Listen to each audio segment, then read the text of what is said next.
नैबे सप्तानि गेजेराव बा जिखुनु मुहूर्तआवनो जोंनि सेन्ट्रेल सिलेक्शन बर्डआ डिक्लेयार जानो हासिगौ सेन्ट्रेल सिलेक्शन बर्ड डिक्लेयार जाखांबाय मोना थार्ड ग्रेड आरो फोर्थ ग्रेडनो साख्रि होनायनि इन्टारभिउखौ जोङो एनाउन्स खालामगोन इन्टारभिउ जागोन आरो बेयावहाय जाय सोद्रोमाया जाय केन्डिडेटआ मोननांगौ बे केन्डिडेटआनो बेयाव मोनगोन नोंथाङा गावनि फेभरेट शो नायनायाव स्ल' इन्टारनेट स्पिडनि थाखाय बानाय फैबाय नामा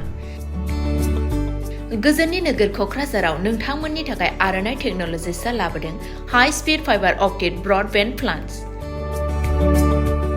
मात्र 399 रां पार मान्थआवनो नोंथांमोना आनइन्टाराप्टेड स्ट्रीमिंग गेमिं आपल'ड डाउनल'ड आरो ब्राउजिं खालामनो हागोन आबुङै मिथिनो थाखाय गाहायाव होनाय वेबसाइटआव नायनो हागोन आरो नैबे जामबुं नम्बराव जगाजग खालामनो हागोन जामबुं नङा जाबाय 8812989283 नङाब्ला 8099554827